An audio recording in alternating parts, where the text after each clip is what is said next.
पहा नवीन एपिसोड्स एकदम add free.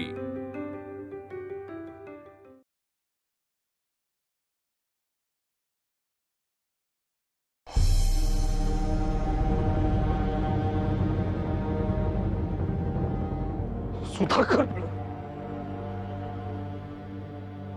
Sudhakar आणि तू विनायक।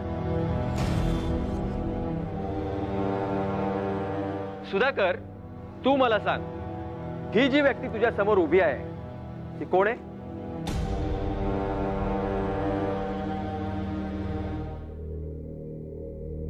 मला माफ करा गुरुजी।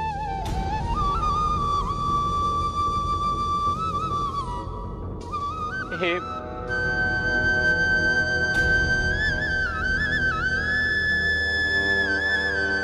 वासुदेव बळवंत फडके।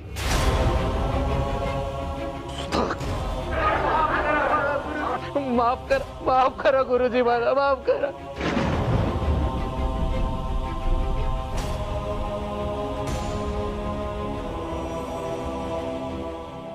दॅट्स ऑल महाराज, तुमच्या समोर आहे। With all the evidences, claims, counterclaims, witnesses, and his testimony confession, the court needs some time to produce the judgment. The court is adjourned till tomorrow.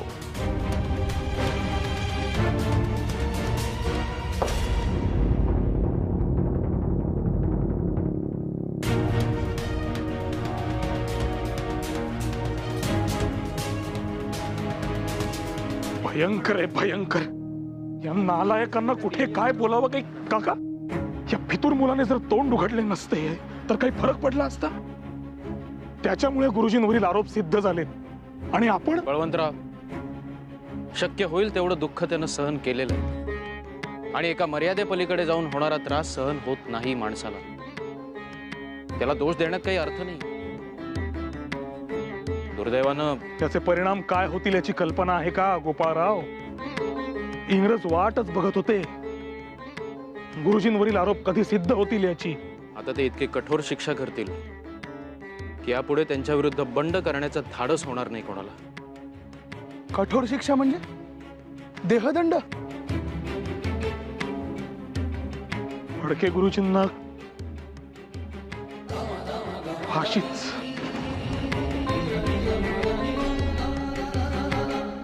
Order, order! After studying all the evidences produced, finding out authentic witnesses and his testimony, the court has come to this conclusion that Mr. Vasudev Phadke is found to be guilty under following charges. More than 400 dacoities in various places like Dhamri, Wale, Chandkhed under Indian Penal Code 395 as per Penal Code 121, 122 and 124. The accused is held guilty for the planning and executing armed activities against British government, for gathering and forming team for the same and creating anti-national feelings in the society. The court feels Mr. Vasudev is a traitor and the most severe punishment will be assigned to the accused. Maharaj, आपण शिक्षा सुनावण्यापूर्वी मी आपल्याला काही सांगू इच्छितो। आपल्याला माहिती आहे की फडके पूर्वी सरकारी सेवक होते, तरीही त्यांनी हा मार्ग अवलंबला। महाराज, यामागे निश्चित काहीतरी कारण असेलच ना? त्या नोकरीत त्यांना झालेला त्रास आपण लक्षात घेत नाही आणि हेही आपण लक्षात घेतलं पाहिजे की नोकरीत सेवक असताना त्यांनी बजावलेली सेवा ही कौतुकास्पद होती। व्यक्ती आणि सरकारी नोकर म्हणून ते कधीच चुकले नाहीत।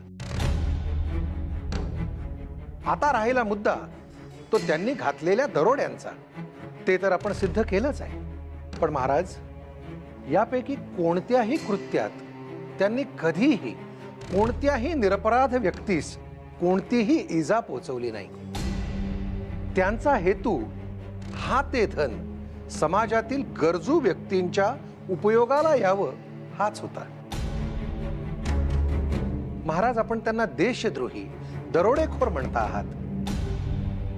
खरंच जर ते तसे असते तर त्यांनी या असल्या या शाळकरी मुलांना बरोबर घेऊन या असल्या कारवाया केल्या असत्या का?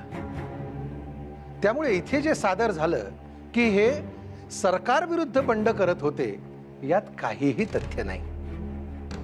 एक सज्जन, एक चांगली व्यक्ती म्हणून आपण त्यांचा विचार करावा, ही माझी आपल्याला विनंती आहे.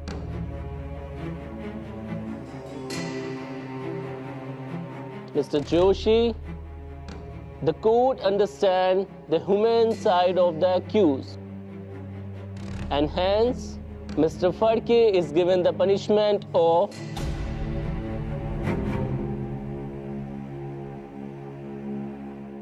life imprisonment.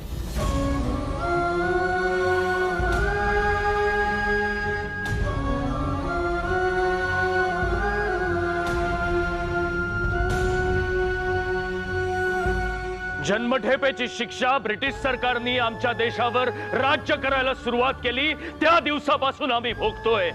आणि आज माझ्यावरचा गुन्हा सिद्ध करून तुम्ही मला गुन्हेगार सिद्ध केले, त्याचे कारण या ब्रिटिश सरकारचे जुलूम. जे गरीब लोक उपासमारीने मरत होते त्यांना मी कसा वाचवू शकेन याची चिंता पहिल्या दिवसापासून माझ्या मनात होती.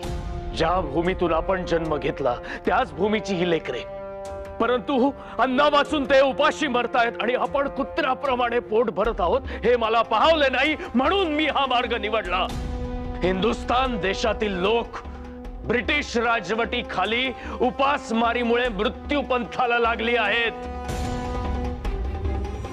या ब्रिटिशांचे मार्ग वरकरणी उदारपणाचे आहेत, परंतु आत पाहता विश्वासघातकीपणाचे. ज्या ब्रिटिश राज्यात इतर लोक त्रस्त जीवन संपून जावे यासाठी प्रार्थना करत आहेत, त्या राज्यात कुठलीही याचना न करता आज ही कृपा न्यायालयाने माझ्यावर केली, यामध्ये मला आनंदच आहे. या भूमीतून या आधीही अन्यायाला विरोध करणारे वीरपुत्र जन्माला आलेत आणि यापुढे देखील येतील. आणि माझ्या देशावरचा तुमचा सूर्य नक्कीच मावळेल. वासुदेव बळवंत फडकेंचा, वासुदेव बळवंत फडकेंचा, वासुदेव बळवंत फडकेंचा, वासुदेव बळवंत फडकेंचा, वासुदेव बळवंत फडकेंचा, वासुदेव बळवंत फडकेंचा.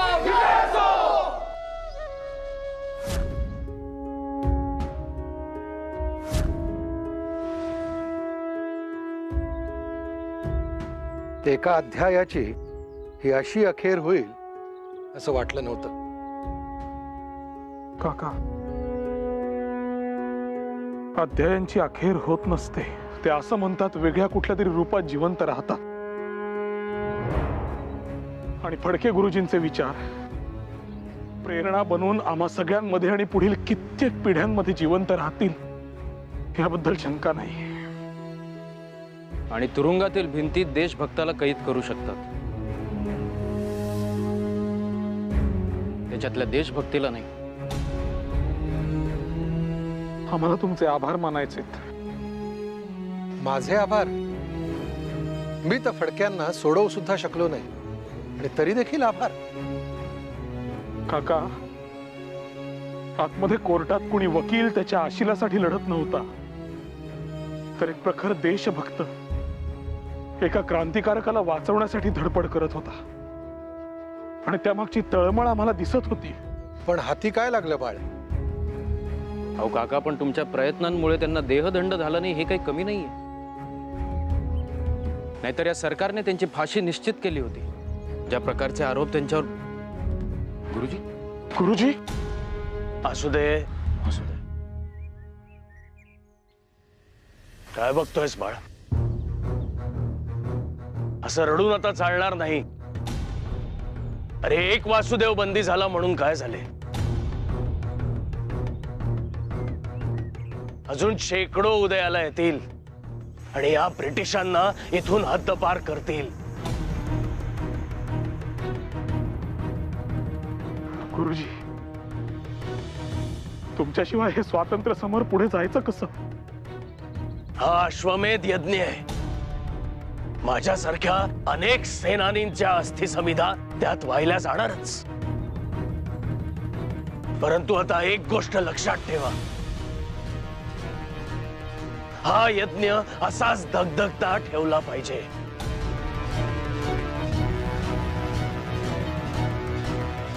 माझ्याकडून माझ्या मातेची सेवा इथवरच. आता तिला तुमच्याकडे हस्तांतरित करतोय. बाळ, या देशाचे भविष्य, भवितव्य आता तुम्हाला घडवायचंय. आजवर मार्गदर्शन घेत आमच्या बरोबर चालत राहिलास, आता मार्गदर्शक बनून स्वतःचा मार्ग घडवायची वेळ आलेली आहे.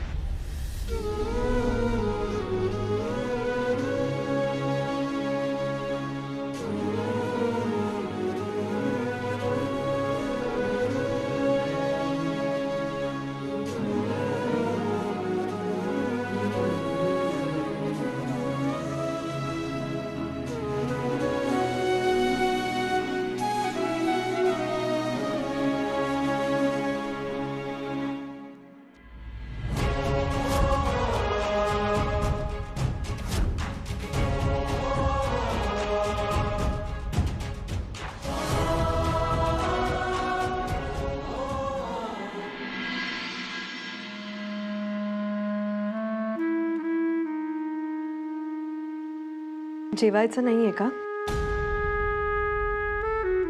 अहो तुम्ही तरी काहीतरी समजावा यांना. अन्नावर राग काढून कसं चालेल? सकाळपासून उपाशी आहात दोघेही. रात्र झाली आता. या रात्रीतून कसा मार्ग काढायचा हाच प्रश्न आहे वहिनी. नानांचे देहावसान झाल्यानंतर जी पोकळी निर्माण झाली होती, अगदी तशीच आत्ता झाली आहे. पुढे काय? अहो निघेल काहीतरी मार्ग. एक दार बंद झालं की दुसरं सापडतंच. आणि तेव्हा जशी मात केली होती परिस्थितीवर तशीच आताही करा. आपल्या खांद्यावर हात ठेवून आधार देणारे, आपला हात हातात घेऊन आपल्याला मार्ग दाखवणारे आता फार कमी उरलेत. या विचाराने फार अस्वस्थ होते मन.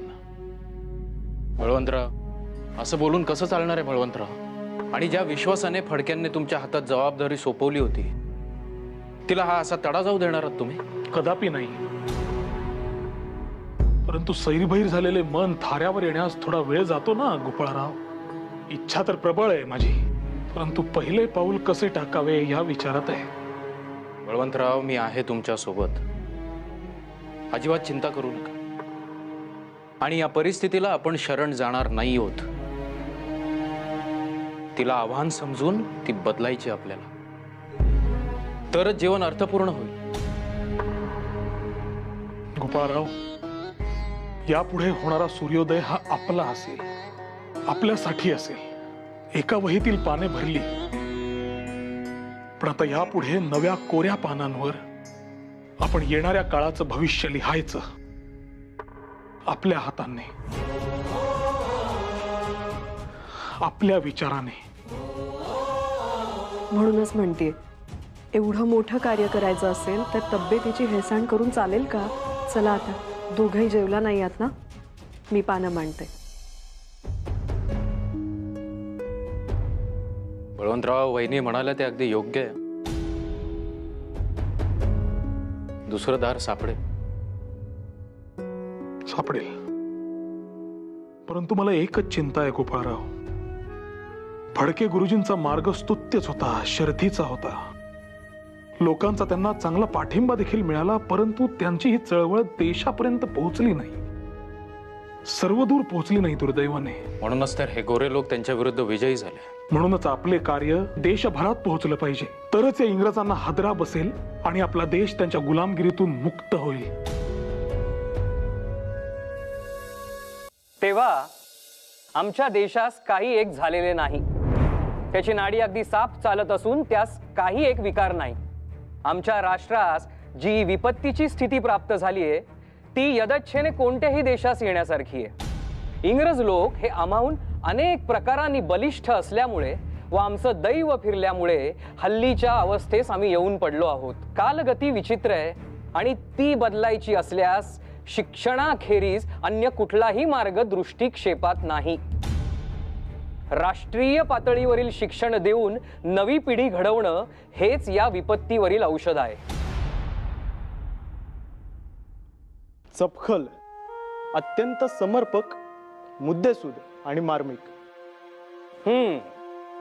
अहो तसे लिहिले तरच आपले शब्द त्या ब्रिटिशांच्या कानात घुमतील ना. चिपळूणकर, तुमचे देखील कौतुक केलेच पाहिजे. 1874 साली तुम्ही हे तुमचे निबंधमाला हे मासिक सुरू केले. आज 5 वर्ष झाली तरी त्याचे काम उत्तम सुरू आहे. काम तर करावंच लागेल ना. आपली भाषा, आपला इतिहास, आपली संस्कृती आणि पर्यायाने आपली जीवनशैली हळूहळू नष्ट करण्याचं कुटील कारस्थान चाललंय या इंग्रजांचं. आता इतकी वर्ष त्या सरकारी शाळेत शिक्षक म्हणून काम करत असताना उघड्या डोळ्यांनी सगळी परिस्थिती बघतच आलोय ना मी. म्हणूनच तुमचे निबंध आणि लेख सामान्यांप्रमाणेच आमच्याही विचारांची शुद्धी करतात. पण प्रेस ऍक्ट लागू असताना तुमचे हे जहाल विचारांचे लेख प्रकाशित होऊ देईल सरकार? वरून तुम्ही सरकारचीच नोकरी करता. त्यामुळे तुळशी पत्र टाकायचं ठरवलंय. अहो किती दिवस त्यांची चाकरी करायची? आपण ज्ञान मिळवायचं आणि ते सांगतील ते शिकवायचं. छे, त्यापेक्षा माझ्या मस्तकात एक नवीन कल्पना येते आहे. ती कोणती? आपण आपली स्वतःची अशी शाळा निर्माण करायची जी आपल्या मुलांना आपलं राष्ट्रीय शिक्षण देईल. काय सांगताय काय? ज्यात काल सुसंगत शिक्षण असेल आणि राष्ट्रभावना दृढ करणारे शिक्षक असतील. कशी वाटते संकल्पना? नेहमीप्रमाणेच चपखल, समर्पक आणि मार्मिक.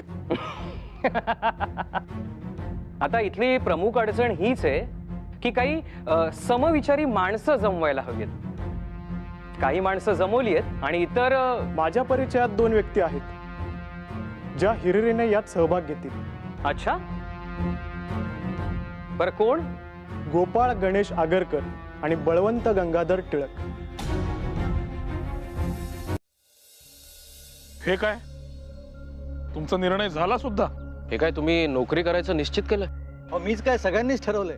विचारा यांना. हो, म्हणजे विद्यार्थी दशा संपले की असे व्हायचेच नाही का?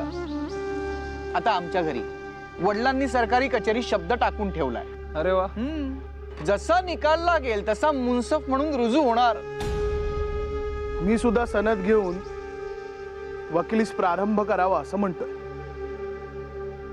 दाजी, तू सुद्धा? अरे, आणि तुम्हा सगळ्यांच्या आयुष्यभराच्या योजना ठरल्या सुद्धा? कधी नि कशा? अरे आमचंच काय, तुझंही ठरलं असेल की. तू फक्त आम्हाला सांगत नसशील. नाही नाही नाही नाही, खरेच नाही. तुमच्यासारख्या माझ्या भविष्याच्या योजना काही ठरलेल्या नाही. मी काय करावे हे जरी माझे निश्चित नसले तरी काय करू नये हे नक्की ठरलेले. बळवंता, तुला तर तुझ्या संसाराची जबाबदारी उचलायची आहे आणि शेवटी तेच महत्वाचे नाही का? आज बोलला. संसार संसार संसार तेवढेच एक बोलत बसा. इतके संकुचित ध्येय आहे का तुमचे? नोकरी केली, पैसे अर्जित केले, झाले. अहो पण मग त्यात चुकीचं काय? आता उद्या नोकरीला लागू, बढती मिळेल, लोक साहेब म्हणतील, आमच्या घरच्यांना कौतुक वाटेल. आणि या देशास?